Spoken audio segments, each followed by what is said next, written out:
Le micro qui est ici, tout ce que tu vas dire va être enregistré. Et à chaque fois que tu appuies sur même en laissant son remplacement sur la clé, chaque fois que tu appuies sur une info ou n'importe quoi, tu fais une copie d'écran. qu'ils enregistrent. C'est expérimental pour l'instant. Je te donnerai dans les prochaines journées une présentation pour pouvoir t'écouter mon rapport. Elle sera en ligne, il y aura un message.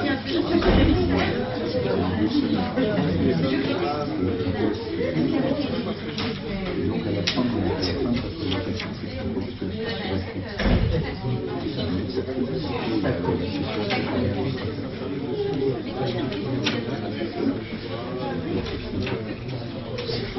ça marche bien. Moi j'ai pas resté. Non. Pas de souci. Juste avant, j'ai encore. Pas de souci, je te remercie. Sympa. Ça fait bien une sacrée toile. On en profite pour passer le week-end avec Francine. On va aller chercher du vin d'Alsace. Avec l'auditeur, la capacité. Oui, j'ai passé. J'ai fait du brainstorming avec Jean-Marc Vignier.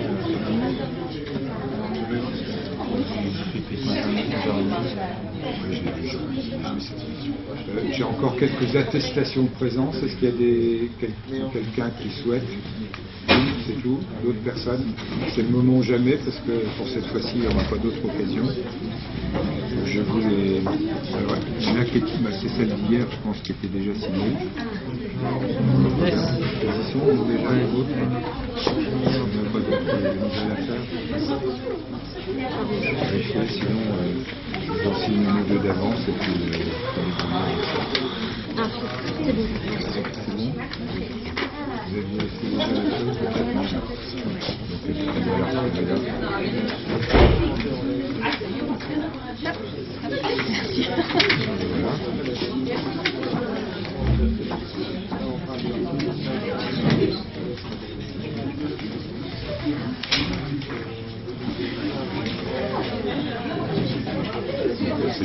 c'est un petit peu moins cosy que l'amphi machin. Donc toi tu as une voix qui porte, donc ils vont t'entendre, nous on entend ce matin. Oui, d'accord. Ouais, qui sont au fond. Pour l'instant ils sont quand même là très très proches, mais peut-être le problème c'est que pour passer les diapos, il faut être là. Sinon tu peux avancer un peu. Non, il n'y a pas de souci. Et ça c'est le micro, je bouge pas là. Il m'entend aussi. Ça prévu. Et donc là je commence et à la fin je mets parce que ça clôt. Super génial. Et au pire ça continue à enregistrer. Enfin, évidemment ça comme ça.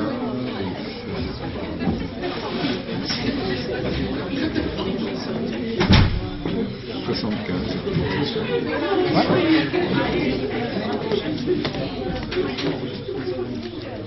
Voilà, donc ce matin j'ai empiété sur ton exposé en disant que tu n'avais pas tout le monde de salle des malades. Ah oui, absolument. Alors ils ont tous écarquillé. Non, mais c'est vachement important. Ok.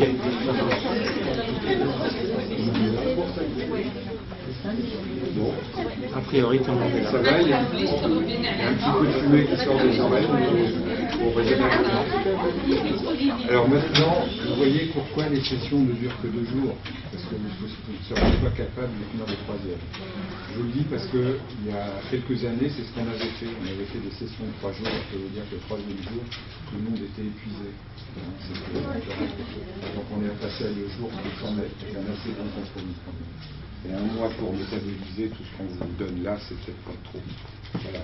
Bon, je vous laisse en compagnie du docteur Bruno Perronne, que je remercie à nouveau d'être là, après avoir traversé la France en long et en large. Et qui va vous parler. Bon, allez, c'est la cerise sur le gâteau, là, cette présentation, donc c'est un peu plus clinique peut-être que certaines qu'on a. Mais c'est un cours cool. Mais néanmoins très important, la survie du malade. Voilà, bonne soirée, bon. Merci. Bon, donc, on va parler de tolérance hémodynamique et dialyse. Et poids sec.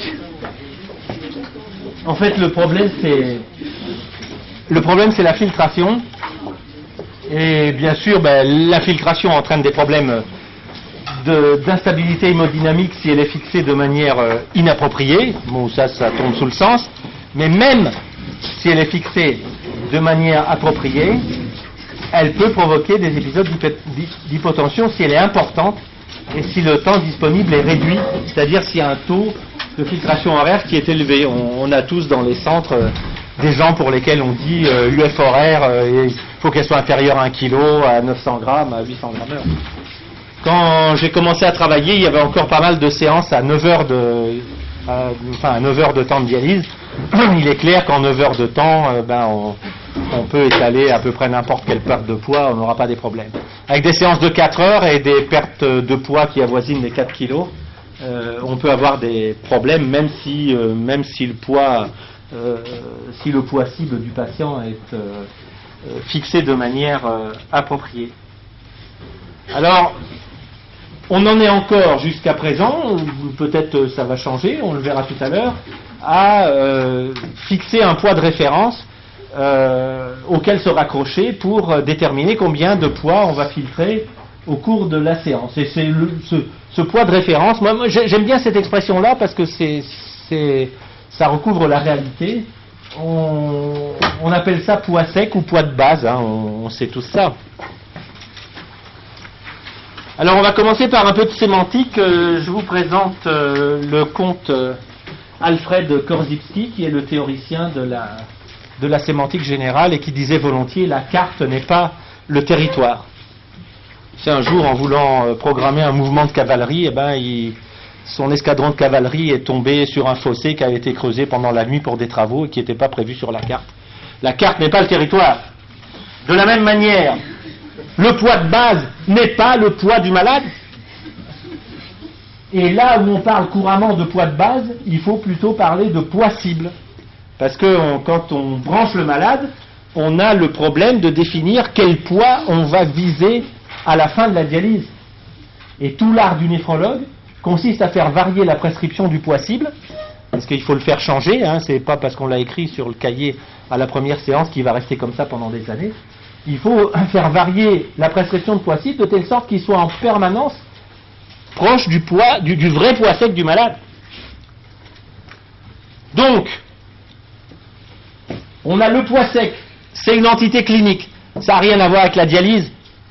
Même en pré-dialyse, on sait si le malade est plutôt sec ou s'il est en surcharge, si on va lui donner des diurétiques, si on va lui arrêter les diurétiques, si on va lui supprimer le sel, etc. Le poids sec, c'est une entité clinique. Alors bon, il y a une définition qui est belle sur le plan scientifique, mais qui n'est pas du tout opératoire en pratique courante. C'est le poids pour lequel le malade ne présente pas de signe de déshydratation extracellulaire, ni de signe de surcharge. En fait, c'est le poids qui pèserait si ses reins étaient sains, n'étaient pas malades, puisqu'à ce moment-là, les reins sains gèrent très bien le bilan de l'eau et du sel. Et puis, on a le poids de référence, ou poids de base, qui est une entité technique. C'est celui qu'on donne à l'infirmière, on l'écrit sur le cahier, on dit à l'infirmière, voilà, ça c'est le poids qu'il faut viser en fin de dialyse. Alors c'est un nombre écrit sur un cahier, hein, le poids sec, ça n'a rien à voir avec le poids du malade. Le poids du malade, il va changer. Et on écrit un nombre sur un cahier pour que l'infirmière puisse programmer la quantité de filtration. Et on modifie ce nombre habituellement sous la pression des événements, c'est-à-dire le malade, il arrive en OAP, il dit ah merde, il est peut-être en surcharge, on va baisser le poids de 1 kg, 2 kg. Ou alors l'infirmière dit mais non, on n'y arrive plus, il termine cette dialyse à 6 de tension. Et puis c'est pas possible, on ne peut pas laisser le même nombre sur le cahier. Donc deux choses bien différentes. Le poids sec, mais qu'on peut gérer de la même manière qu'on le gérait avant que le malade soit en dialyse, en le regardant, en prenant sa tension, en regardant s'il a un pli cutané, en regardant s'il a des ailes. Et puis le poids de référence ou poids de base, qu'il faut se méfier de laisser trop longtemps à la même valeur. Bon, premier problème. Le poids observé au moment de la première dialyse n'est déjà plus le poids sec du malade. Parce que l'insuffisance rénale chronique est une maladie grave. Quand on a une maladie grave, on maigrit. Les gens perdent du poids, mais comme les reins sont plus capables d'éliminer la surcharge hydrosodée, puisqu'on est fait à 60% d'eau salée, chaque fois qu'on maigrit d'1 kilo, on libère 600 grammes d'eau salée dans la circulation. quand les reins sont sains, ils éliminent ces 600 grammes, et quand on se pèse sur la balance, le poids a diminué.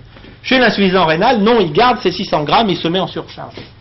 Et alors ici, voilà, quand le malade arrive à sa première dialyse, il est en surcharge. Je me souviens très bien de ce malade. Vous voyez, il avait des systoliques entre 180 et 200 mm de mercure, et il était bien sûr largement au-dessus de son poids sec, parce qu'en 10 semaines, chaque histogramme, c'est la première séance de dialyse de la semaine. En 10 semaines, eh bien, on fait comme d'hab, quoi. On lui diminue son poids cible, et on arrive à baisser son poids de 80 à 72 kilos, quoi. On lui a fait perdre 8 kilos, et on lui a normalisé sa pression artérielle.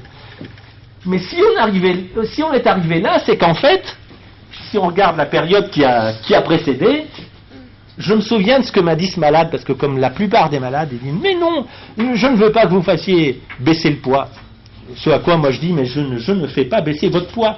Je suis incapable de faire baisser votre poids, aussi bien je suis incapable de changer le climat. Puis d'abord, si j'étais capable de changer le poids des gens, je m'en servirais déjà pour moi-même.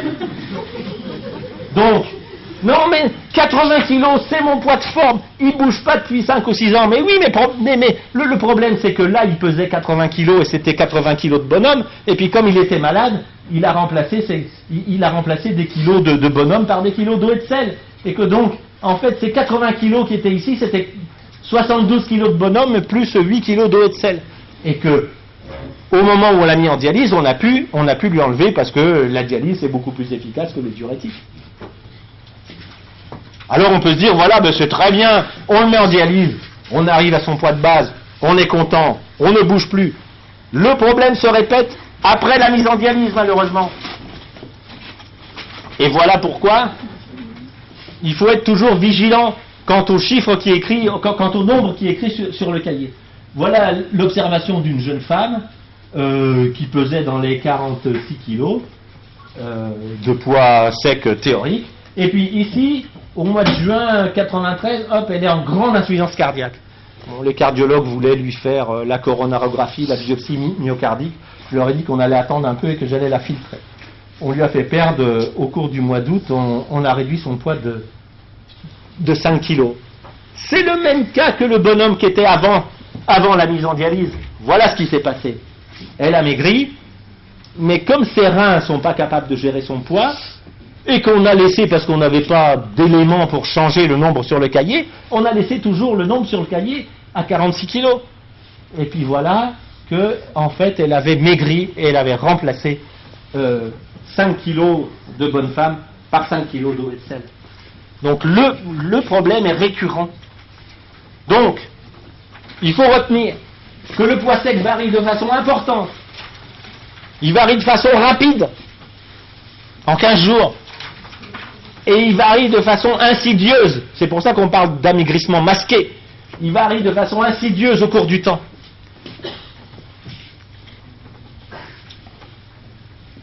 Et que la pesée ne nous renseigne absolument pas sur la répartition entre le poids de personne et le poids de l'eau et de sel. Parce que c'est l'histoire bien connue du kilo de plume et du kilo de plomb. Quand la personne monte sur la balance, ça pèse en même temps la personne et en même temps sa surcharge hydrosodée. Alors peut-être qu'avec la mesure d'impédance, vous savez, les pèse-personnes Tanita avec les 2 plaques en ferraille, on monte dessus et puis alors il vous dit, oui, voilà, vous avez tant d'eau totale, vous avez tant de surcharge hydrosodée. Peut-être que là, on peut s'en tirer. Et donc vous voyez qu'ici, cette malade qui pesait 46 kilos là, avec un cœur énorme, et puis on voit très bien la surcharge dans les champs pulmonaires, et bien en fait ces 46 kilos, c'était 40 kilos de poids sec et 6 kilos d'eau et de sel. Bon, on lui fait perdre 5 kilos, on améliore bien sûr son état cardiovasculaire avec une silhouette cardiaque qui est pas mal, des champs pulmonaires qui sont bien, et puis après, c'était chat échaudé craint l'eau froide. Ou alors il y a un proverbe vénitien qui est encore plus percutant, c'est celui qui s'est brûlé avec la soupe va souffler sur les légumes dans le potager. Donc on était dans cet état d'esprit-là, et donc on la tenait vraiment extrêmement sèche. Et puis voilà, ici vous voyez les champs pulmonaires complètement transparents, puis la silhouette cardiaque complètement ratatinée, et là c'est 46 kilos, c'était vraiment 46 kilos de poids sec. Mais probablement son poids sec était même à 47 kilos. Mais parce que comme on avait vécu cet épisode d'insuffisance cardiaque majeure, on essayait de la garder toujours bien sèche. Bon, qu'est-ce qu'on peut regarder là-dedans? Eh bien, vous avez ici le même poids, 46 kg là, 46 kg ici, mais un seul est le poids sec. Et puis ici, vous avez deux poids différents, mais chacun est le poids sec au moment considéré. Donc le poids sec, c'est un chiffre sur un cahier, et qu'il faut penser à changer en examinant le malade et en ayant les critères cliniques pour voir s'il est en surcharge ou s'il est euvolémique ou s'il est au contraire en déshydratation. Bon, quelles sont les différentes méthodes pour déterminer le poids sec? Alors bien sûr, on a l'évaluation clinique, je viens d'en parler. Alors ça, bien sûr, ce sont les Lyonnais, Chazot, Atassin. Il dit il faut regarder le malade, il faut lui prendre l'attention, il faut regarder s'il a un pic cutané, il faut regarder s'il a des édèmes. Enfin, c'est un peu lourd, quoi. Et puis ça passe par une validation du poids cible par le néphrologue à chaque séance. Or, on sait qu'on a une pénurie de néphrologues. Bon, donc il faut essayer de... Bien sûr, il faut toujours avoir un œil clinique, mais il faut essayer de trouver autre chose. Il y a l'impédance corporelle totale. Alors, ça, en regardant les séminaires d'Uronéphro 2009, tout ça est écrit. Donc ici, c'est Chazot, là, c'est Potier de Cherbourg. Impédance corporelle totale. Le meilleur appareil actuellement disponible, c'est le BCM de Fresenius, donc impédance multifréquence. Alors, c'est prometteur, mais c'est quand même peu réalisable chez les malades à chaque séance, parce qu'il faudrait être là avec l'appareil, on n'a pas un appareil par malade, et puis ça prend les 5-10 minutes, et donc ça retarde les branchements si on veut le faire à tout le monde tous les jours. Il y a l'échographie de la veine cave inférieure, mais c'est très opérateur dépendant. L'idéal, ça serait que le néphrologue dans les centres de dialyse se forme, et un échographe, et se forme eux-mêmes à l'échographie pour le faire. Et puis bien sûr, il y a le dosage du BNP. Alors ça, c'est utile pour suivre les variations chez un même malade, mais ça reste très imparfait pour une utilisation absolue, parce qu'on peut avoir un malade qui est euvolémique ou même un peu hypovolémique, mais bon, il a le myocarde en morceaux et il a un BNP élevé. Mais donc on pourra suivre l'évolution du BNP chez ce malade, mais on ne pourra pas tirer des conclusions sur une seule valeur absolue sur son état d'hydratation. Bon, imaginons qu'on ait la méthode Terminator. Terminator 2, il est dans le motel, il arrive, il a voyagé dans le temps. On peut voyager dans le temps que tout nu, je ne sais pas pourquoi. Bon, il arrive, il lui faut des vêtements. Alors il arrive dans le motel, il scanne des gens. Et puis je me souviens très bien de la scène, il scanne quelqu'un, il dit « file-moi ton falzar », parce que lui, là, ça y est, bon. Alors même avec la méthode Terminator, on dit on regarde le malade, on est Terminator, on sait quel est son poids, il y a une deuxième question à se poser. C'est comment va-t-on filtrer la quantité qu'il a accumulée? Parce que ce n'est pas le tout de déterminer combien il faut filtrer, mais une fois qu'on a déterminé combien il faut filtrer, il faut dire comment va-t-on filtrer. Alors les premières méthodes, eh bien c'était des méthodes à l'aveugle, et puis les deuxièmes méthodes, c'était des méthodes à vue. Les méthodes à l'aveugle, c'est qu'on filtre et puis on ne sait pas ce qui se passe. Les méthodes à vue, c'est qu'on a des générateurs qui regardent l'hémoconcentration et qui vous renseignent quand même sur la manière dont on va hémoconcentrer. Et puis, que ce soit avec des méthodes à l'aveugle ou des méthodes à vue, est-ce qu'il faut faire une UF continue constante? Ça, c'est intuitif. On dit il a 3,6 kg à perdre. 3,6 divisé par 4, ça fait 900 grammes. On va mettre 900 grammes heure. Ou est-ce qu'il faut faire des profils ou des pics? Donc les méthodes à l'aveugle, on ne voit pas ce qui se passe. Les méthodes à vue, on mesure l'hémoconcentration et on voit l'évolution de la courbe de volume plasmatique. Et puis ce qu'on peut faire, c'est réinjecter les valeurs de l'hémoconcentration dans une boucle de rétrocontrôle, parce qu'on a un générateur avec des systèmes de rétrocontrôle. Alors actuellement, il y en a 3 sur le marché. Il y a Hémocontrôle de Hospal, il y a BVM de Fresenius, et puis il y en a un de chez Nikiso. J'avoue, comme je l'utilise pas, je sais pas comment il s'appelle. Et donc les variations du volume plasmatique sont utilisées par la machine pour adapter en temps réel le taux de filtration et, pour certains, la conductivité, c'est-à-dire la quantité de sodium dans le dialysage. Alors, pour les méthodes à l'aveugle, la première parade qu'on a eue pour prévenir les chutes de pression artérielle, c'est le contrôle de l'ultrafiltration. Ça vous paraît bizarre, et quand j'ai commencé à travailler, il y avait énormément de centres qui n'avaient pas de contrôle de l'ultrafiltration. Le malade était sur un lit balance, et puis on voyait son poids qui baissait, et puis on ajustait la dépression bain pour faire varier l'ultrafiltration de telle sorte que son poids diminue de manière régulière. Donc ça, c'est un truc qui date de 73, c'est le circuit fermé pour contrôler l'ultrafiltration. Ça a eu un impact considérable. Vous avez ici donc des données des centres sur le territoire national, et vous voyez, c'était il y a plus de 30 ans, en 1977, et puis voilà les centres du département en Île-de-France où j'étais, comparé à notre centre qui était codifié 95A, et vous voyez que avec circuit fermé ici, on n'avait que du circuit fermé, comparé aux autres centres qui avaient des circuits ouverts, c'est-à-dire sans contrôle de l'ultrafiltration en majorité, eh bien, on avait divisé par 3 le nombre d'hypotensions et par 3 le nombre de crampes. Hein. On avait 8% au lieu de 24 et 4% au lieu de 12. Voilà, le contrôle de l'ultrafiltration a été la première parade au problème d'intolérance. Mais, est-ce que cette filtration, comme je le disais à l'instant, il faut la faire de manière continue ou est-ce qu'il faut la faire de manière discontinue? Si on prend tout un autre problème que la filtration, si on prend simplement le problème de comment je vais me transporter du niveau où je suis au niveau supérieur. Bon, si j'ai de la distance, la longueur de la salle est appropriée. Je peux faire un plan incliné, c'est la solution la meilleure. Je vais aller facilement sur mon plan incliné, même si j'ai un truc à traîner derrière moi, une valise à roulettes, ça va marcher très bien. Mais si je réduis la distance, on peut transposer au problème de la dialyse, si je réduis mon temps de dialyse pour filtrer, je peux toujours faire un plan incliné, hein, mais là il faudra que je mette de la superglue 3 sous les semelles, hein, parce qu'autrement je vais glisser, je ne vais pas monter facilement, et donc je serai obligé à partir d'un certain moment de passer d'une solution continue à une solution discrète, par degré. Si je réduis encore la distance, même ça ne sera pas possible parce que les marches seront trop petites et je serai obligé de faire des barreaux d'échelle. Bon, je ne sais pas comment on peut transposer en UF les barreaux d'échelle par rapport à l'escalier, mais bon, voilà. Hein, c'est-à-dire, suivant le temps dont on dispose pour faire la filtration, on ne pourra peut-être pas garder la filtration continue. Alors, si je vous parle de ça, c'est qu'il y a des gens qui ont essayé de prévenir les hypotensions en dialyse. Vous avez ici l'équipe de Bauer à Ulm.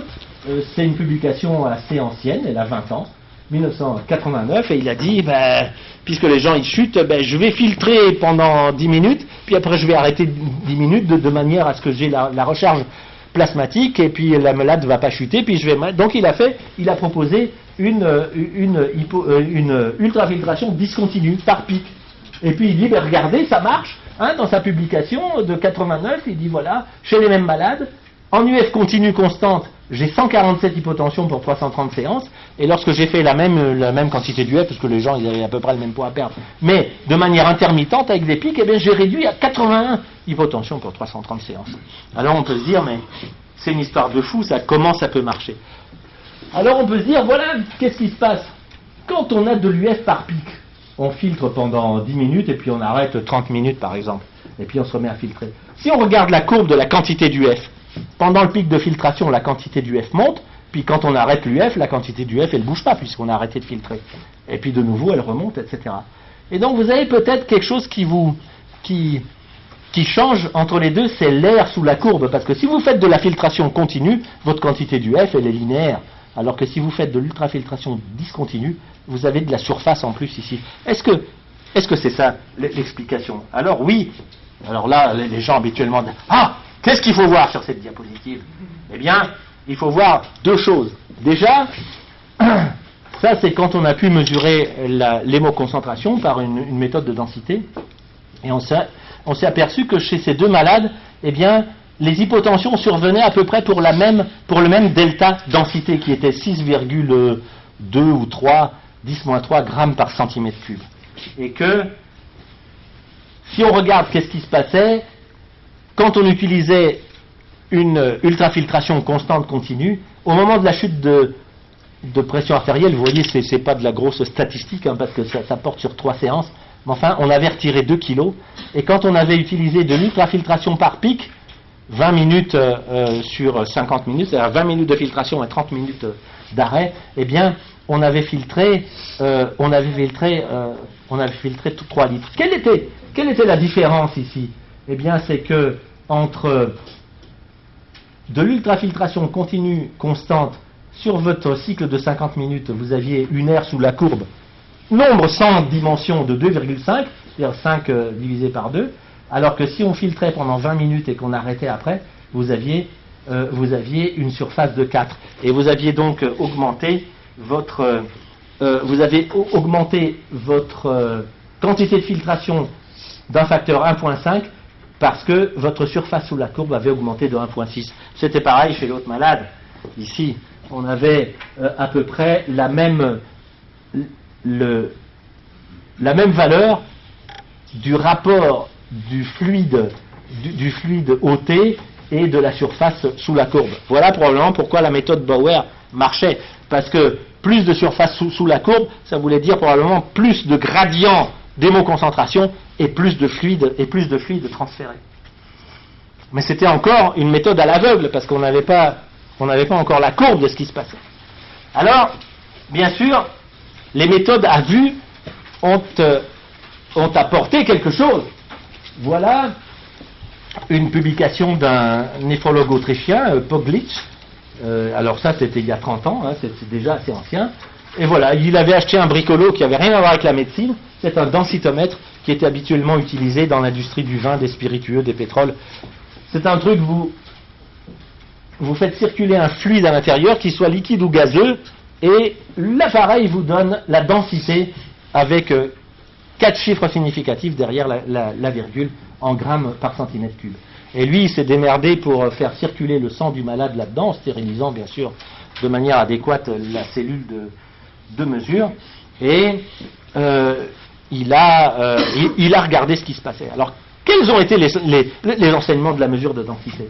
Eh bien, les enseignements de la mesure de densité, parce qu'on s'était procuré à l'époque le même appareil et on a fait des mesures, c'est que si vous êtes en ultrafiltration isolée, c'est ce que les infirmières appellent UF seul. Tous les générateurs ont une option UF seul. Et l'UF seul, ça avait été proposé par un néphrologue suédois qui s'appelait Bergström, et il avait remarqué que s'il faisait l'ultrafiltration en tête de séance sans brancher le dialysat, eh bien ça se passait plutôt mieux que s'il faisait la dialyse normale. Maintenant, on sait que c'est parce que s'il faisait circuler le sang dans le dialyseur sans brancher le bain, eh bien le sang était refroidi, donc finalement il avait abaissé la température du sang du malade, et que c'est pour ça que le malade faisait pas de chute de tension. Mais en fait, quand on fait de l'UF seul, vous allez ici pendant 60 minutes, donc c'était la méthode de Bergström. Pendant 60 minutes, vous avez 2 kHz de filtration, donc qui est une perte de poids horaire assez élevée. Eh bien, vous n'avez pas une augmentation linéaire de votre densité sanguine, c'est-à-dire de votre hémoconcentration. Vous avez une rupture de pente. C'est-à-dire que vous avez ici un seuil critique d'hémoconcentration au-delà duquel vous rattrapez encore plus de fluide à partir du milieu interstitiel. Bon, il est clair qu'après, quand on arrête complètement la filtration, eh bien on voit le remplissage plasmatique parce que votre densité baisse. Donc ça, c'est quelque chose qu'on avait fait il y a 20 ans ou 25 ans, et ça a été montré par d'autres équipes. Vous avez ici une publication d'un Norvégien qui s'appelle Per Foucault, voilà, 89, il y a 20 ans, et il a trouvé exactement pareil, cette rupture de pente, donc ce gradient favorable d'hémoconcentration. Alors, est-ce que les variations de filtration sont suivies d'effets en matière d'hémoconcentration? Oui, vous avez ici un enregistrement. On avait essayé l'UF à pic pour que les gens ne chutent pas. La méthode préconisée et publiée par Bauer. Et puis voilà, au moment du pic, vous avez la densité qui monte. Et puis quand vous arrêtez la filtration, vous avez le remplissage plasmatique, vous avez la densité qui descend. Donc la courbe de densité sanguine suit immédiatement les changements du taux de filtration. Et ça, c'est important parce que on sait que les systèmes de rétrocontrôle qui agissent justement par la modification du taux de filtration au cours de la séance, eh bien, ils vont être efficaces pour cornaquer, pour driver la courbe d'hémoconcentration du patient. Là, je vous ai montré quelque chose sur la plaque précédente avec filtration 20 minutes et arrêt 30 minutes, mais c'est pareil. Si on a des cycles de 5 minutes, vous avez ici un enregistrement. Alors là, c'est pas la densité sanguine, c'est une mesure optique, ça c'est l'ancêtre de hémocontrôle. Et donc vous avez un ordinateur qui vous retourne la courbe. Donc quand le malade s'hémoconcentre, il vous transforme ça en courbe d'évolution du volume plasmatique. Et puis on voit que quand on filtre, ça chute, quand on arrête de filtrer, ça monte. Et ça suit très bien les cycles, des cycles aussi petits que 5 minutes. Bon, ça c'est un artefact, il y a eu un arrêt de pompe, donc il faut pas en tenir compte. Donc voilà, les changements dans la courbe d'hémoconcentration suivent immédiatement ceux du taux de filtration. Maintenant, est-ce que la conductivité a un impact sur l'hémoconcentration? Oui, la conductivité a un impact parce que voilà ici une séance avec profil de sodium. Donc on commençait avec un sodium haut pour tirer de l'eau et pour éviter aux malades de chuter. Alors bien sûr, ça fait peur. On dit il commençait à 148. Oui, mais enfin il commençait à 148 pendant 1h30, point. Et puis après on redescendait à des niveaux normaux. Donc je vous rassure, le sodium équivalent était de 144. On ne va pas dire on a fait toute une séance à 148. Alors, eh bien, quand on fait cette dialyse sans filtration au début pour voir justement uniquement ce qui revient à la modification de la conductivité, eh bien, on a la densité qui descend. Là, c'est la densité, c'est pas le volume sanguin. Donc, on tire de l'eau à partir du secteur interstitiel. Et voilà, donc, on voit ici l'efficacité d'un sodium dialysat à 148. On a été assez chanceux au cours de cette séance de trouver ici 800 ml/h avec une courbe de densité complètement horizontale. Et donc on voit que ce gradient de concentration 148 contre la natrémie du malade vous permettait de pomper à partir du secteur interstitiel et de recharger le plasma avec un débit de 800 ml/h. C'est proportionnel à votre sodium du dialysat. Parce qu'ici, vous pouvez remarquer, a posteriori, on a vu que le sodium d'entrée du malade était à 131. Alors on a dit, mais c'est épouvantable. On ne peut pas faire a priori un profil de sodium parce qu'on ne connaît pas à chaque fois l'anatrémie du malade. Donc comme lui, il commence bas, eh bien, au lieu de commencer à 148, on va lui faire une espèce de courbe en cloche. Et voilà la courbe en cloche, c'est-à-dire on partait d'assez bas à 130 et puis on montait jusqu'à 160 et puis après on redescendait. Donc c'était une courbe en cloche. Là encore, je vous rassure, le sodium équivalent de la séance était à 143,5. On n'a pas fonctionné à 160 tout le temps. Je vous le dis là parce que j'ai eu des remarques, mais comment vous avez rempli les malades de sodium? Non, le sodium équivalent était à 143,5. Mais vous voyez qu'avec un gradient beaucoup plus fort, eh bien, on pouvait tirer à partir du milieu interstitiel 1200 ml/h.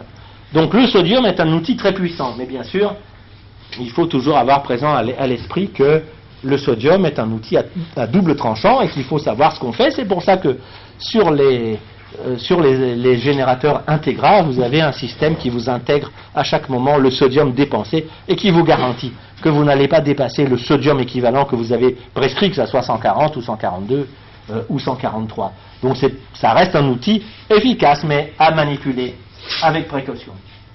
Alors, ce que je vous ai montré jusque-là, surtout la densité, c'était pas utilisable en routine, c'est un travail de bénédictin de monter la mesure à chaque fois, et c'est pour ça que fort heureusement les industriels sont venus à notre aide et nous ont proposé simplement un photomètre pour mesurer l'hémoconcentration.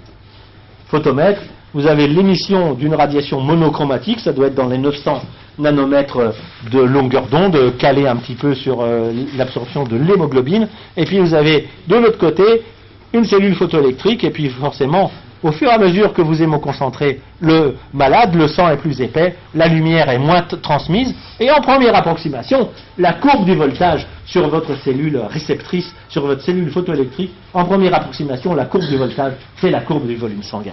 Alors vous avez ici le photomètre de ce prototype avec lequel on a travaillé, c'était en 90. Ouais, c'est un bail. Donc c'était en 90, vous avez le prototype, on enfermait les lignes dans le boîtier, voilà le boîtier en position fermée, et vous aviez le photomètre qui vous permettait de tracer la courbe d'hémoconcentration du malade. Si on revient maintenant à la machine qu'on avait utilisée pour les études préliminaires, c'est-à-dire le densitomètre, on avait déterminé, vous vous en souvenez à peu près entre 6 et 7 grammes 10-3, le seuil critique pour avoir une hypotension. Et puis voilà, on était toujours sur la méthode Bauer, puisque ça avait l'air de marcher, avec nos pics d'ultrafiltration. Et puis voilà, eh bien, à chaque pic, bien sûr, on se retrouvait à une valeur plus grande de delta densité. Et puis ici, bien sûr, ici, lorsqu'on a atteint ce delta, on a eu une chute de pression artérielle considérable. Où est-ce que j'étais? Là, j'étais à 80 mm de mercure de systolique, mais chez une personne, je me souviens, c'était une malade de 86 ans ou 87 ans. Bon, parfois, elle tournait de l'œil et elle avait même des convulsions. Et donc, finalement, on a fait quelque chose qui préfigurait les systèmes de rétrocontrôle. C'est-à-dire que avec ce programme de profilage, c'était une machine Fresenius, ça s'appelait CMS 08, eh bien, on pouvait prendre la main au cours de la séance et reprogrammer. Et donc, à la séance suivante, lorsqu'elle a été très près de son seuil considéré comme critique, on a dit, le prochain coup, elle va faire une chute de pression artérielle, et donc, on a coupé, en quelque sorte, les pics de filtration de manière à ne pas dépasser ce seuil critique. Effectivement, ici, elle a fait sa chute de pression artérielle juste à la fin de la séance. Et donc, ce qu'on pouvait faire, bien sûr, manuellement, pouvait être réalisé, oui, voilà, ça c'est pour montrer qu'ici, on est très proche du seuil critique et qu'à chaque fois, sa pression artérielle descend. Alors, ce qui peut être fait manuellement peut être fait automatiquement. Et voilà le prototype de l'hémocontrôle. Vous aviez ici une machine qui était un Monitral S, et puis on avait le photomètre qui était monté sur le BSM 22, et puis il y avait un ordinateur IBM qui gérait bien sûr le système de rétrocontrôle. Et puis il a suffi d'intégrer l'ordinateur à la machine, c'est pour ça le générateur s'appelle Integra, pour avoir le système de rétrocontrôle. Alors ici, vous avez le photomètre sous la forme actuelle, et puis vous avez le système de rétrocontrôle pour lequel vous définissez une zone thérapeutique optimale, et le système de rétrocontrôle garde la courbe du malade enfermée dans cette espèce de rail d'eau essence, et j'appelle ça le rail d'eau essence, c'est comme pour les pétroliers en Manche, et de manière à ne pas avoir de problème. Alors, comment garde-t-on la courbe du malade dans le rail prescrit? On a vu qu'il y a deux paramètres de commande. Il y a la variation de la conductivité et la variation de la filtration. Et effectivement, ici, voilà, vous avez la variation du taux de filtration, et vous avez la courbe du malade qui est gardée dans le rail prescrit. En fait, comment ça marche? Voilà, vous avez votre zone prescrite, vous avez la courbe du malade, et lorsque le volume descend, eh bien, la machine réduit le taux de filtration et donne un petit peu plus de sel, puisqu'on a vu que la variation de la conductivité est très efficace. Et au contraire, après, grâce à ce que la machine a fait, la réduction du taux de filtration et l'augmentation de la conductivité, la courbe remonte, eh bien, on peut remettre l'UF et épargner le sel. Le problème, c'est que lorsqu'on veut prescrire une séance avec un système de rétrocontrôle, il faut expliquer à la machine quelle est la variation cible de l'hémoconcentration qu'on désire. Et ça reste un problème qui est pas résolu à l'heure actuelle.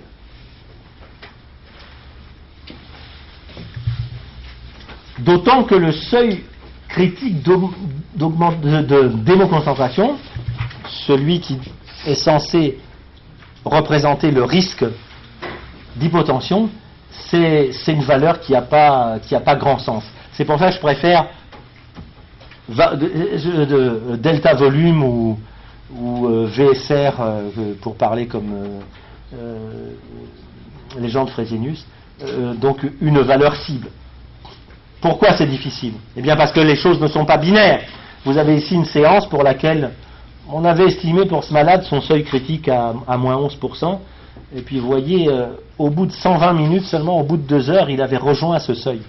Il restait tellement à perdre qu'on a dit, tant pis, on va donner une instruction au programme pour qu'il ignore ce seuil et qu'il continue à filtrer. Et alors vous voyez que finalement pendant 1h30, grâce à la... Ici c'est sa pression artérielle, grâce au mécanisme de compensation, augmentation de la fréquence cardiaque, augmentation des résistances périphériques, eh bien il a maintenu une pression artérielle correcte et que ça n'est qu'au bout d'1h30 qu'il a fait chuter sa pression artérielle. Donc malheureusement, ça n'est pas unifactoriel.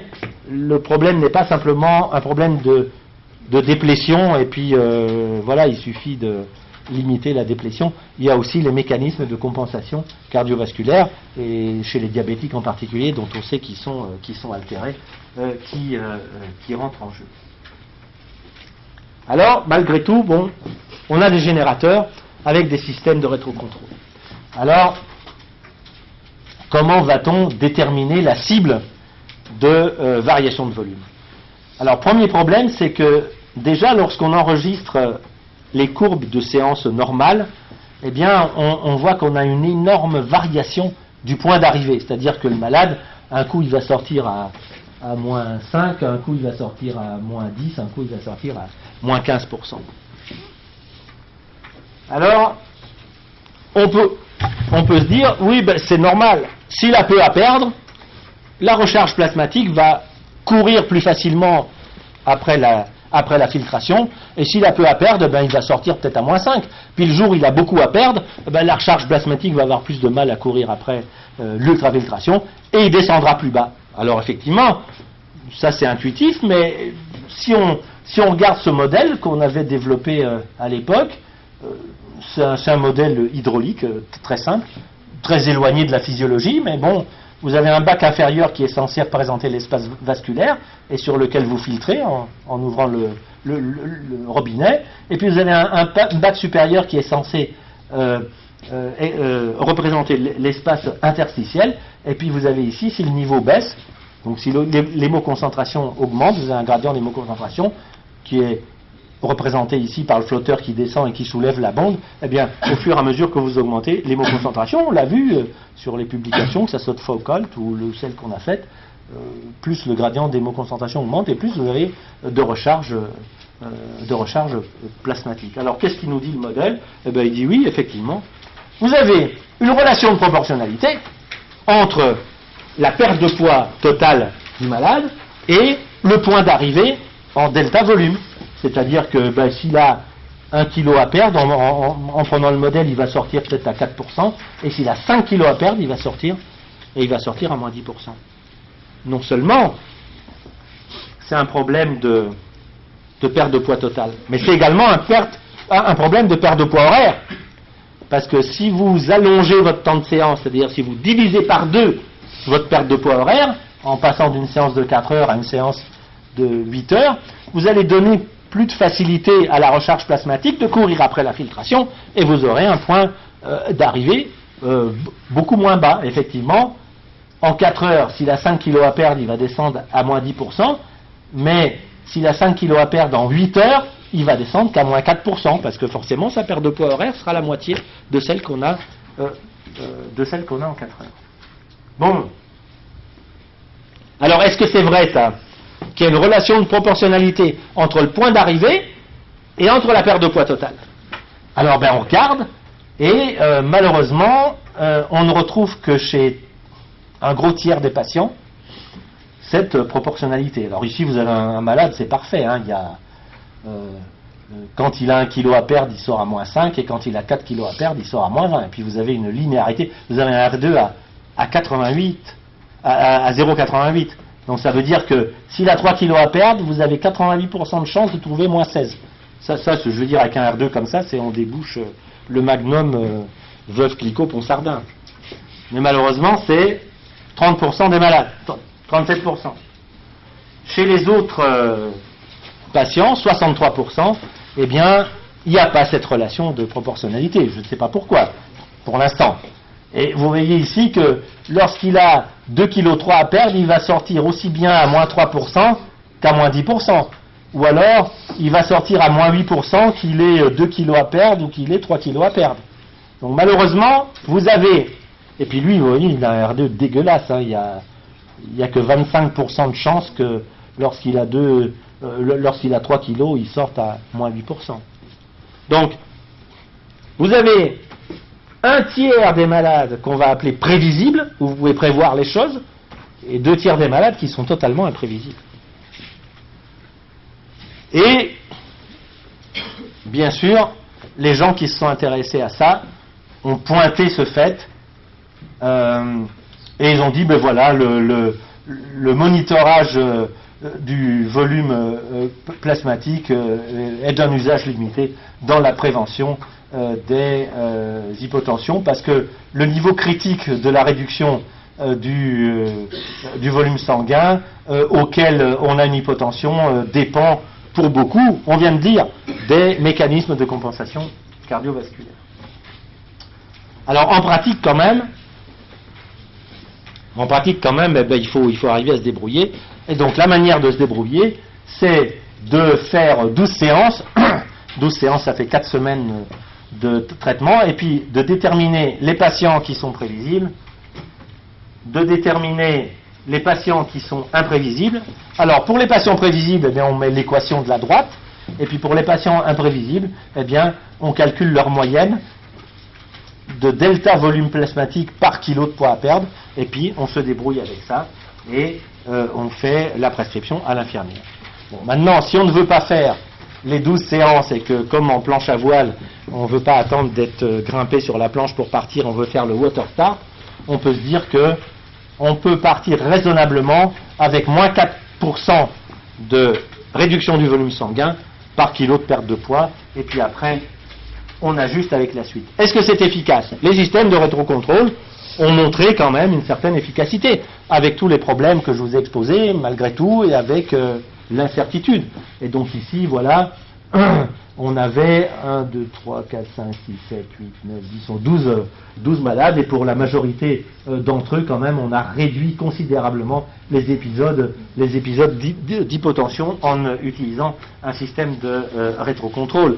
Vous avez d'autres auteurs aussi qui ont, pour lesquels le monitoring du volume sanguin a permis de réduire les épisodes d'hypotension chez les malades.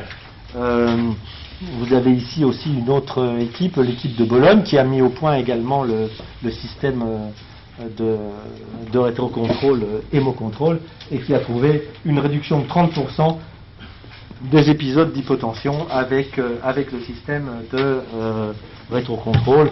Vous en avez encore ici. Basile, où est-ce qu'il est? Il est à Tarente, il est vraiment dans le sud de la botte. Voilà, donc il dit le traitement de monitorage est efficace dans la réduction des hypotensions. Alors, bien sûr, l'hémocontrôle n'est pas tout seul sur le marché. Bon.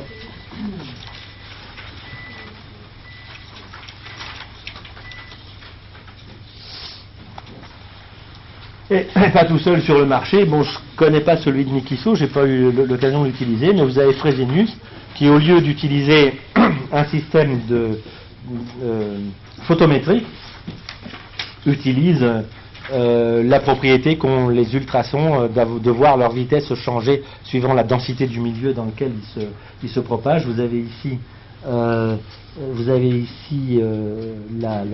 l'endroit où on met la ligne sanguine qui, à travers laquelle vont se propager les ultrasons, et la machine, de la même manière que par méthode photométrique, vous trace la courbe du patient, et les données sont réinjectées dans le système de rétrocontrôle. Mais, bien sûr, on a toujours le même problème, c'est qu'il faut déterminer le VSR, donc le variation sanguine relative, puisque les systèmes travaillent en relatif, ils font un 0 au début de la séance, et après ils mesurent le pourcentage de variation de l'hémoconcentration.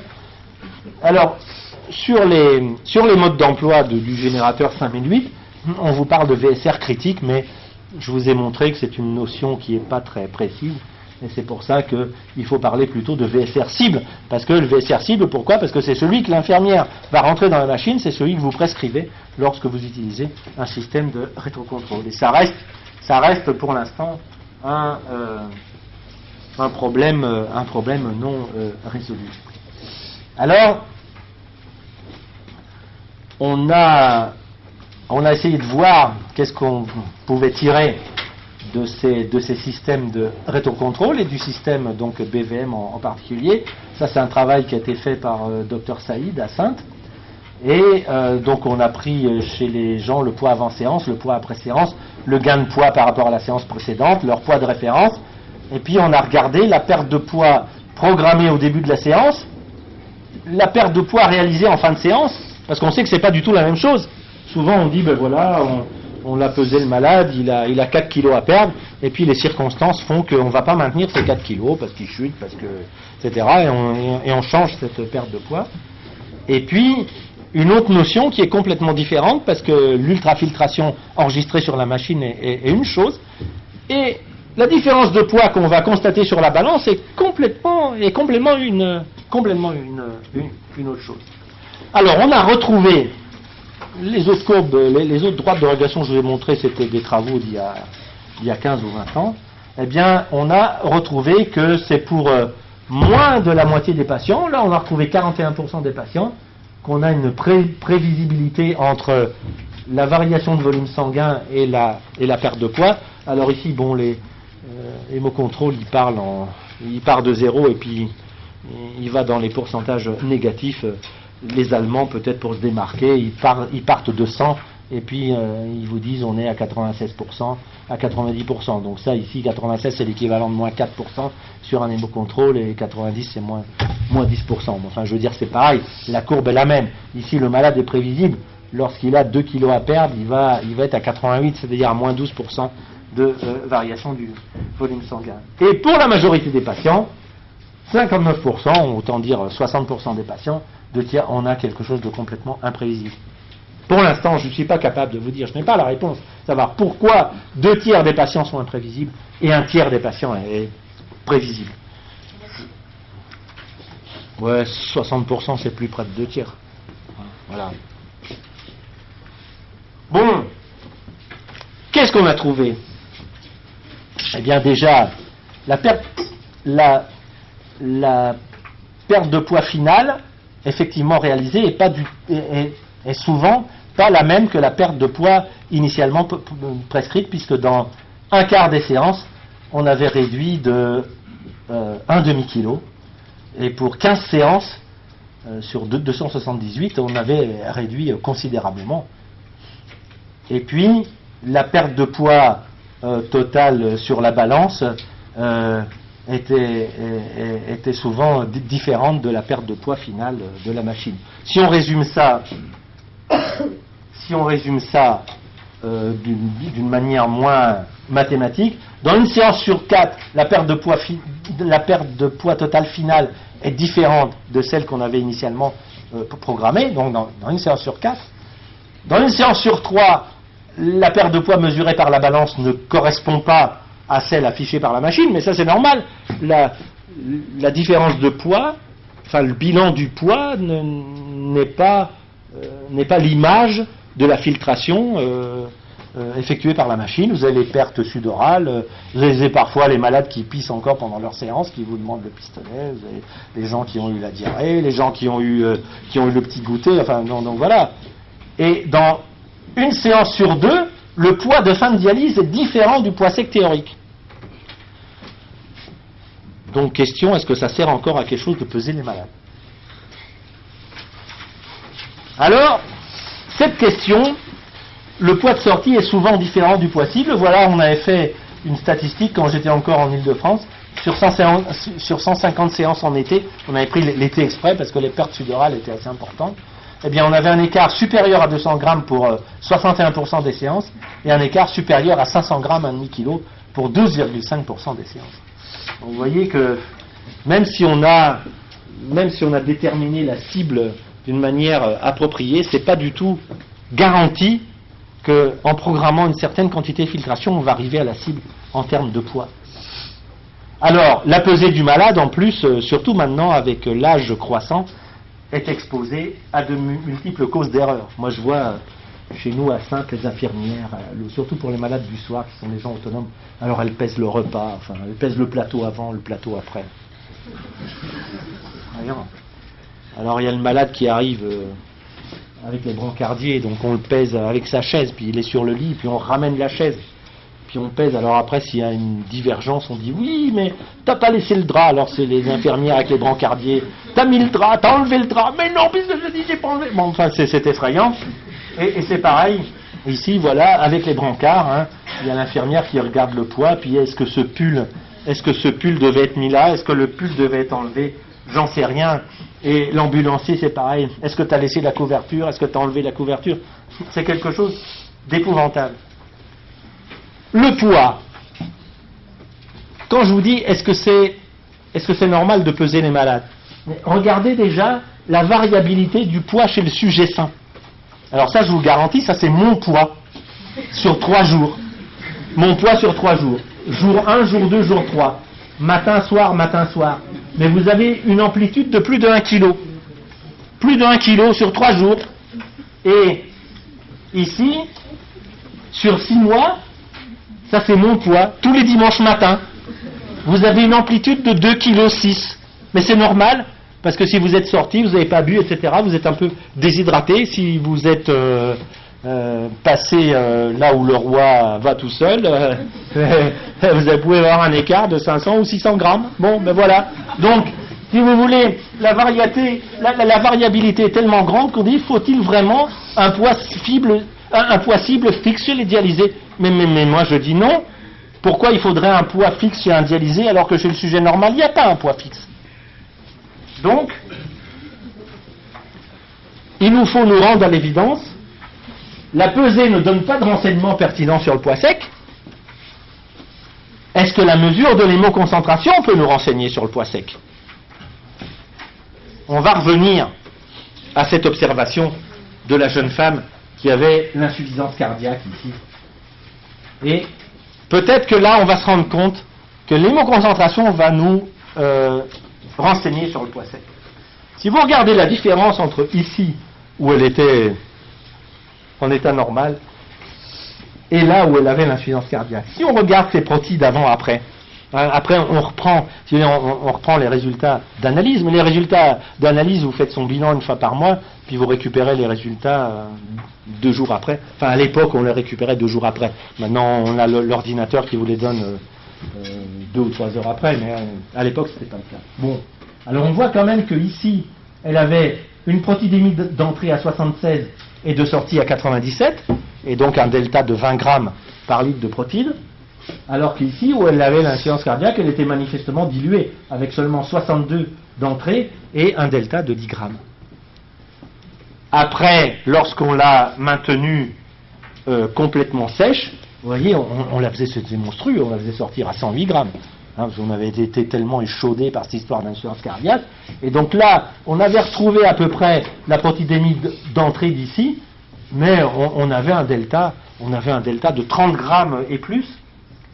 Et puis voilà ici, vous avez, elle était en euvolémie, ici, elle était un peu mieux, là, et puis là, oui, ici, le tube a été perdu, ça c'est l'emmerdeur statistique. Et puis ici, bien sûr, elle avait la silhouette cardiaque comme l'estomac de Funès dans La Grande Vadrouille. Et puis voilà. Hein, donc voilà. Donc probablement, l'hémoconcentration peut nous renseigner sur le poids sec du malade. Mais bon, l'hémoconcentration, on ne peut pas faire la protidémie tout au long de la dialyse. Alors que si on a un photomètre ou un machin à ultrason, on peut avoir la courbe de l'hémoconcentration. Bon.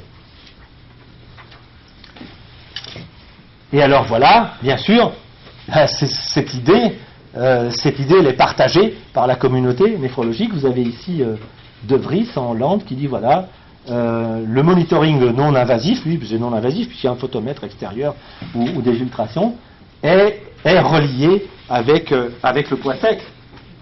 Voilà. Et alors il dit voilà que la sous-estimation du poids de base va pouvoir causer une hypotension par hypovolémie, et puis il continue là en disant voilà, on a développé un système de monitorage.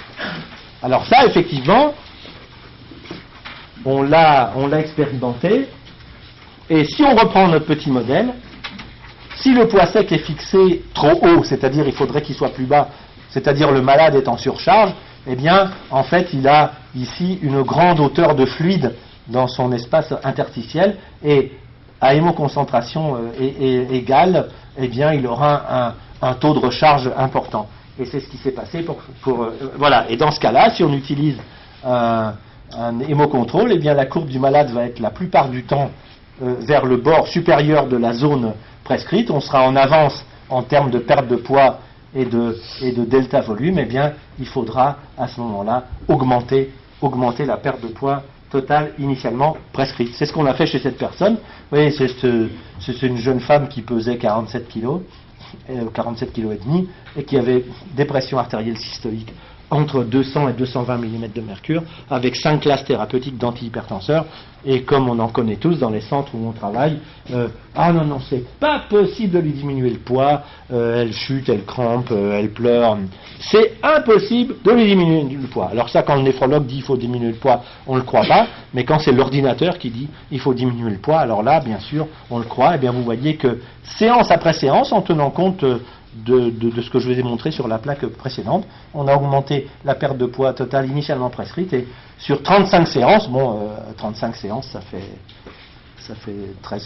12 semaines, 13 semaines, on a réduit son poids de 47 à 42 kg, ce qui, sur l'eau totale, vous voyez, ça fait un pourcentage considérable, mais on lui a ramené sa pression artérielle à 120 mm de mercure de systolique, et je me souviens très bien qu'on lui avait démonté la plupart de ses médicaments antihypertenseurs.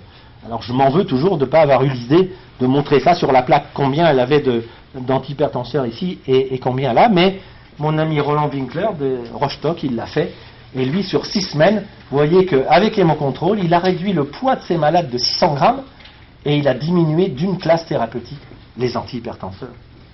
C'est valable dans l'autre sens. Le malade qui est sec, son poids est vraiment sous-estimé, il faudrait le remonter. Il a très peu de surcharge, et donc, à hémoconcentration égale, il a un taux de recharge plasmatique qui est dégueulasse, et donc sa courbe va ramer vers le bord inférieur de la zone prescrite, on va être en retard, et là, il faut écouter le système, il faut faire confiance au système, il faut dire, je vais lui réduire la perte de poids totale. Je me souviens de ce patient, il sortait d'une tuberculose, il s'était remis à bouffer parce qu'il était sous traitement, et il augmentait son poids de bonhomme, et bien, en suivant les indications du système de rétrocontrôle, on a laissé, c'est ce que j'appelle la dérive contrôlée du poids sec, on a laissé monter son poids de, où est-ce qu'ils sont les kilos ici, de 68 kilos à 71 kilos, et sa pression artérielle, elle est restée tranquillement. C'est dommage, j'avais pas le BNP à l'époque, hein, j'aurais dosé le BNP, on aurait montré que le BNP restait. Bon, et puis après, vous avez la personne qui a son poids qui fluctue autour de la zone normale, parce que c'est pareil, vous avez des jours, j'ai pas encore la réponse pour dire pourquoi certains jours la recharge plasmatique est efficace, et pourquoi certains jours la recharge plasmatique n'est pas efficace. Mais voilà, les jours où elle n'est pas efficace, on laisse partir le malade avec 53 kg 400, le jour où elle est efficace, on descend à 51 kg 400, et bien sûr, au bout du compte, sur 25 séances, le poids de sortie moyen est à 52 kg pour un poids... le poids sec théorique moyen, qui est à 52 kg, le poids après dialyse moyen est à 52 kg 2. Voilà. On revient à cette notion, pourquoi viser un poids fixe chez un dialysé? Il vaut mieux avoir un système de rétrocontrôle qui vous dit, oui, aujourd'hui il y a de l'eau à filtrer, ou non, aujourd'hui il n'y a pas d'eau à filtrer. Bon, on a les mêmes... là, je vous ai montré avec hémocontrôle, mais ici, avec le BVM de Fresenius, voilà, ici vous voyez le malade, le système vous dit non, le malade il sort, il n'y a pas d'eau à filtrer, il faut le laisser sortir plus haut, et bien voilà, on lui réajuste son poids de base jusqu'à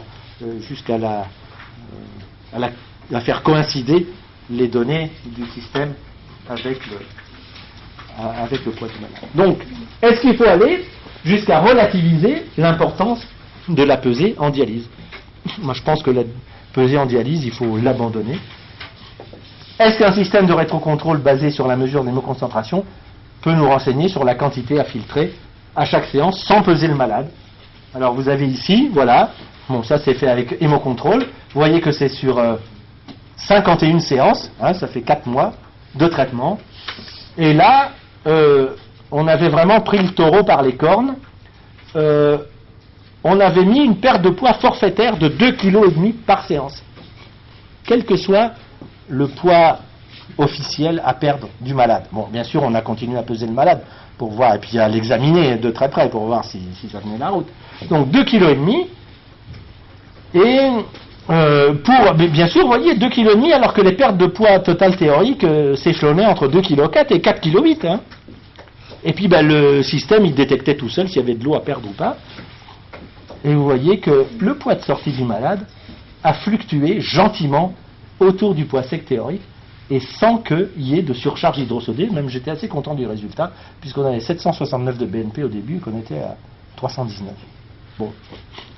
Ça maintenant, c'est sur un malade, et puis en étant là à chaque séance, en le regardant, en prenant l'attention, en regardant s'il avait, voilà, en écoutant ses poumons. Bon, maintenant, il faudra essayer de trouver les règles générales de prescription d'un tel système pour que ça puisse rentrer en routine.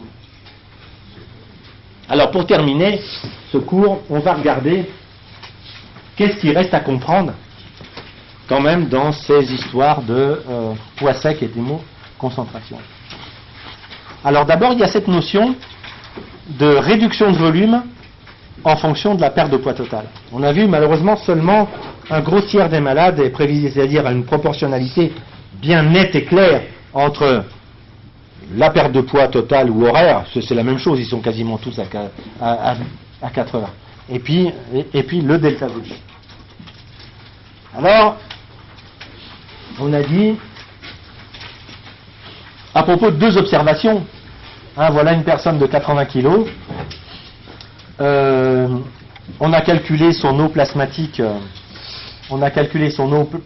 à 4 kg, hein, en faisant son poids avec l'hématocrite, voilà, hein, à 4 kg, et puis on avait une petite mamie qui pesait 42 kg, et donc elle avait à peu près 2 kg d'eau plasmatique. Alors il est clair que si on a 2 kg à perdre, eh bien admettons qu'on ait 2 kg à perdre et qu'il n'y ait pas de recharge plasmatique. Pour la personne qui a 2 kg à perdre, eh bien, au bout de la séance, on va la vider complètement. Non, je vous en prie, non, ceux qui ont des trains, des avions, des trucs, sentez-vous libre de... Alors que pour celui qui a 4 kg d'eau plasmatique, on lui réduira seulement de 50%. Hein. Donc, et effectivement, c'est ce qui se passait, parce que celui-là, pour la même perte de poids, il avait à peu près moins 3% de réduction il avait moins 3% par kilo à perdre de réduction du volume plasmatique, alors que la petite manie, elle avait moins 6%. Donc on dit c'est logique. Alors est-ce qu'il y a une proportionnalité?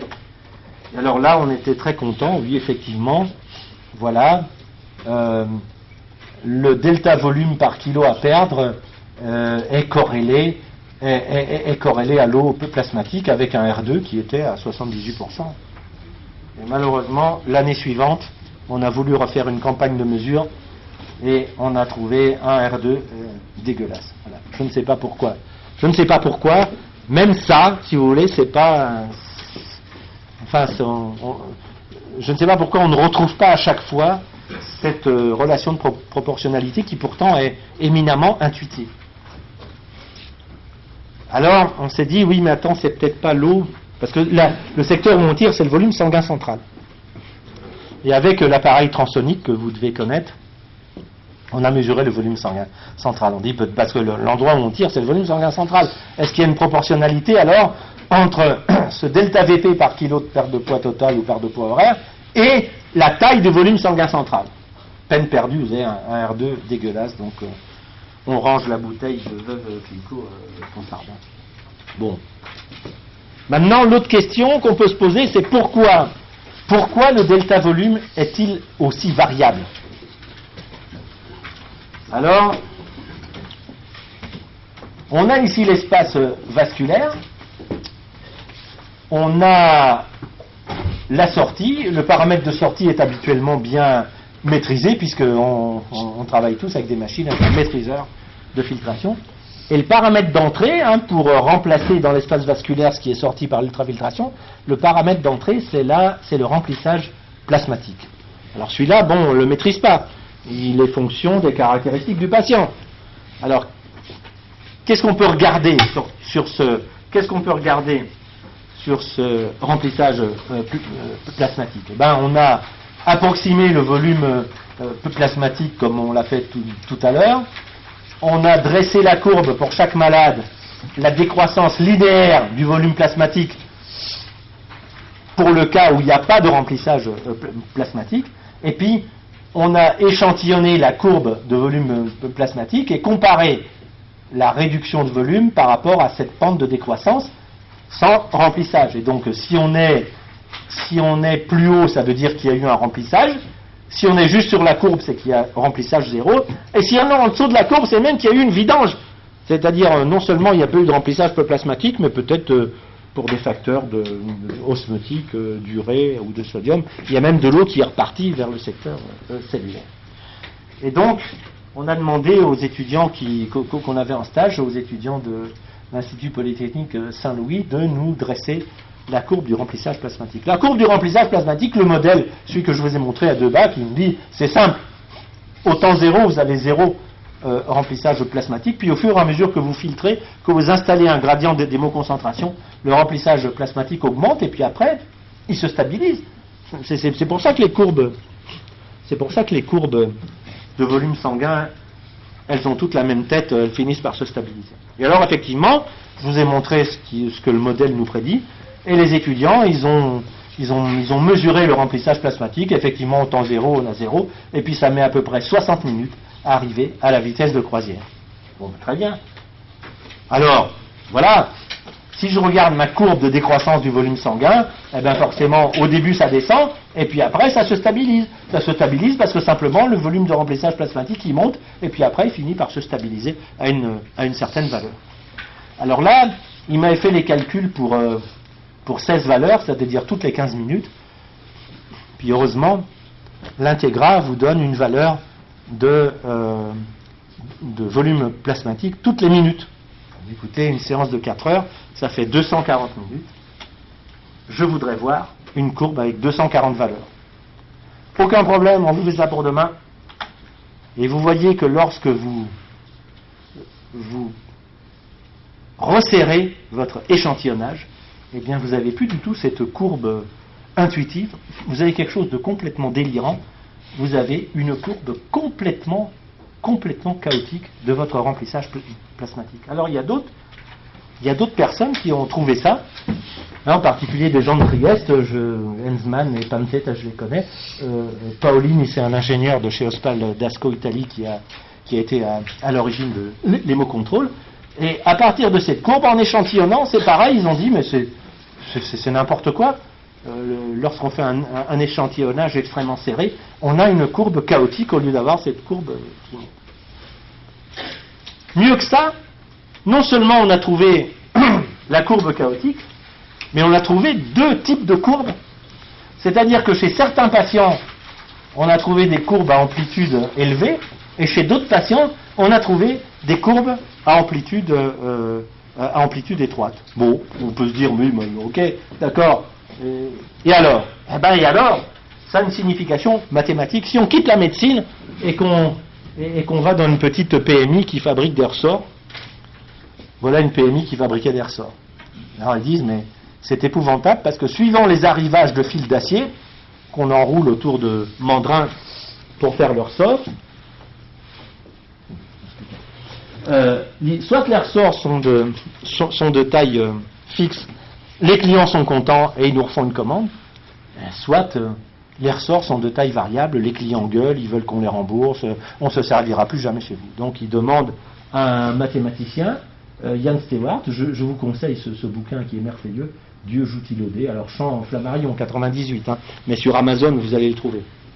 Ça, là je vous promets, sur Amazon vous y allez, vous avez des trucs d'occasion.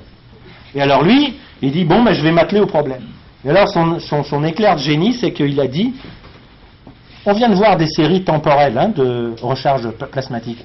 Et lui a dit, mais finalement, comme on prend le fil et qu'on l'enroule, l'espace entre les spires, c'est aussi une série temporelle. Donc je vais mesurer l'espace entre les spires. Et voilà. Il retrouve, vous voyez, ça a un air de déjà vu, il retrouve des grosses amplitudes, ça c'est le ressort de mauvaise qualité, et il retrouve des petites amplitudes. Ne me faites pas dire qu'il y a des malades de bonne qualité et de mauvaise qualité. Mais je veux dire, il y a quelque chose à creuser là derrière. Tout ça pour vous dire que, voyez, vous avez des années de recherche à faire là-dessus sur les réponses qu'on n'a pas encore. Il y a des prix Nobel à décrocher. Moi, je suis en fin de carrière, je ne sais pas si j'aurai la réponse à tout ça avant de partir. Bon, donc, on va faire un petit commentaire. Pour une perte de poids totale donnée, le volume final est imprévisible pour 60% des patients. La cause pourrait être que la recharge plasmatique fait partie d'un système dynamique qui présente un comportement chaotique, c'est-à-dire imprévisible. Peut-être voilà pourquoi 60% des patients, ou 65% des patients sont imprévisibles. L'intérêt d'un système de rétrocontrôle est de pouvoir donner les piches nettes au bon moment pour contrôler le chaos et maintenir la courbe du patient dans une zone presque. Un peu plus loin que ça, est-ce qu'il y a même une configuration critique des paramètres du patient qui soit instable par nature? Je veux dire une combinaison de taille du volume plasmatique, du volume hydrique, du volume sanguin central et du taux de filtration, etc., qui soit instable par nature. Si on s'intéresse maintenant à la théorie des catastrophes, qui a été théorisée par un grand mathématicien français qui est René Thom, voilà, lui il vous montre ici une situation, vous avez une situation stable, ça c'est probablement lorsque le delta volume n'est pas trop bas, donc on est en situation stable, mais dès lors que le delta volume devient trop bas, vous avez une zone où vous pouvez avoir soit une stabilité hémodynamique, soit un saut vers l'instabilité hémodynamique. Si vous allez sur Google, vous rentrez machine de Zeeman, où vous allez trouver plus vite en rentrant Zeeman's machine, voilà, ici vous avez un disque avec deux élastiques, alors vous pouvez le faire avec votre souris sur le site, et puis vous tirez ici cette poignée, vous tirez votre élastique, et tant que vous êtes en dehors de ce losange, le disque a une rotation harmonieuse, mais dès que vous passez là-dedans, il a des sauts de droite et de gauche, et voilà, un peu comme l'hypotension du malade. On en a des malades, ils font jamais d'hypotension, on a des malades qui font toujours l'hypotension, quel que soit le poids à perdre.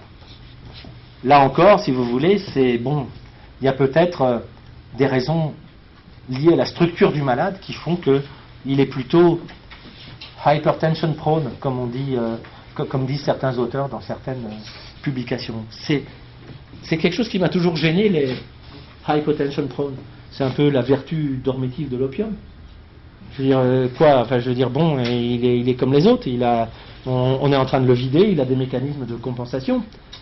Personne ne dit jamais dans ces publications, oui, ce sont des gens qui ont la neuropathie diabétique, et voilà pourquoi il a les hypotensions. Non, ils vous disent, il y en a qui sont hypertension prone et d'autres qui ne sont pas hypertension prone.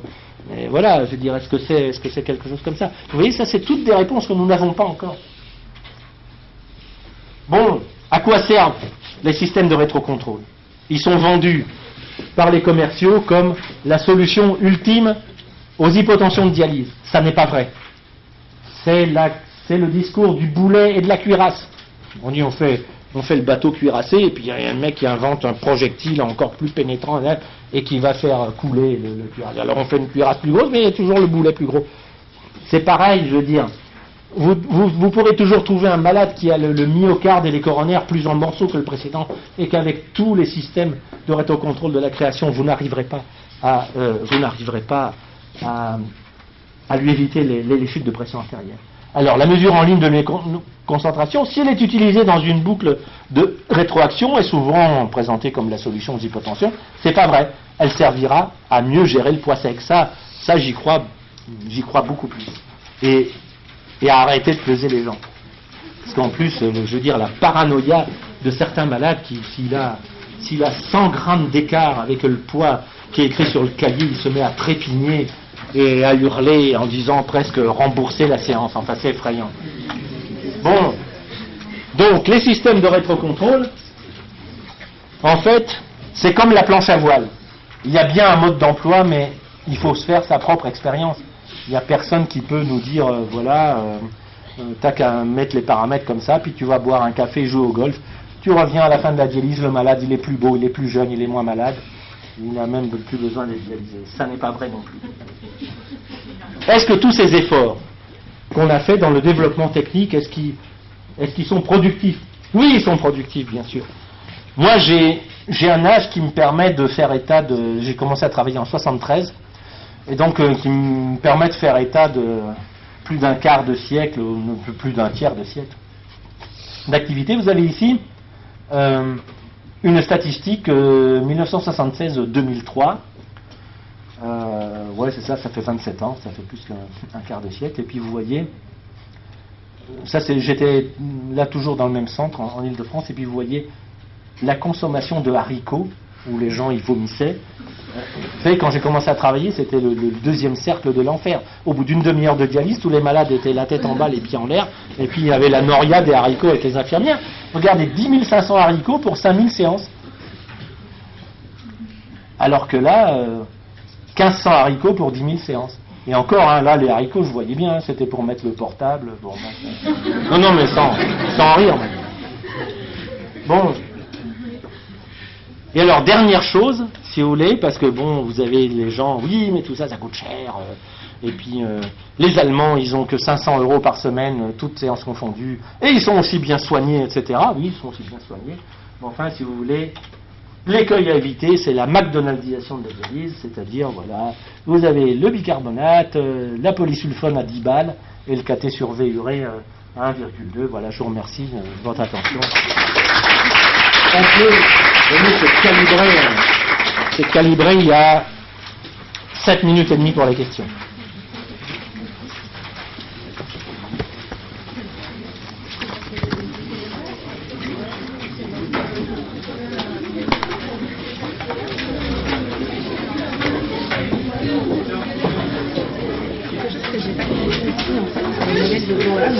En fait, maintenant, si on extrapolait avec les rétriveurs d'heures qu'on a maintenant, ouais. C'est juste parce qu'on fait plusieurs, qu'on doit avoir une courbe comme ça, avec la constante, l'intégrale, elle est la même, l'articulation, elle est peut-être la même pour la même UF.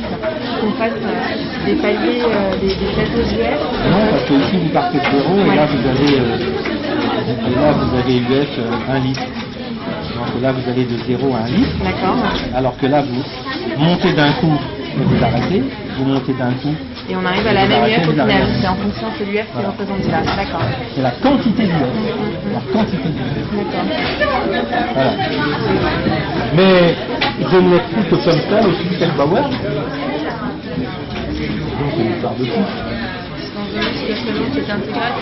Et moi je dis ça représente l'hémoconcentration. Si on avait pu avoir cette courbe d'hémoconcentration, on l'aurait fait à l'époque. Voilà. Je pense que c'est ça. Quand on utilise le mot contrôle, oui. Quand la machine, soit quand il y a avance sur la prescription, oui. Et que la machine demande d'augmenter la perte de poids finale, oui. Ou de diminuer la conductivité, oui. Moi j'ai l'habitude juste d'augmenter la perte de poids. Ça, je pense que ça suffit. Parce que si on diminue la conductivité, il aura tendance peut-être à chuter. Alors que ce qu'on veut, c'est augmenter la perte de poids. Et la perte de poids, dans chaque kilo que vous tirez, il y a 9 grammes de sel. Donc vous rattrapez votre sel comme ça. Non, je pense que c'est plus avisé d'augmenter la perte de poids. On m'a dit que votre centre a été pionnier dans l'utilisation du... Ça c'est un tout petit sujet. Oui. Grâce à lui. Non, malheureusement, on n'a pas encore pu l'utiliser. Parce qu'il y avait des problèmes de réglage de machine. Il fallait quasiment dédier. Un 35e. Il fallait quasiment dédier des machines et ça, on n'a pas pu le faire. Alors, je ne sais pas en France qu'est-ce qui. Mais nous, on a été encore parlé. Nous, on est bien tenté de le faire. On a commencé au kilomètre, mais on n'a pas encore commencé. Il faut, je pense que c'est très important. Je pense que c'est très important, le citrate. Et le citrate, ça permet de garder un maximum de fibres perméables. Et les Américains qui ont publié dessus ont déclaré sur V 20 à 30% supérieur. Mais ce qui m'intrigue, c'est le fait qu'il y ait du calcium dans le vin commercialisé. Alors, ça c'est le gros point d'interrogation, mais on aura la réponse à la question qu'en utilisant un bain en citrate. Autrement, on n'aura jamais la réponse. Voilà.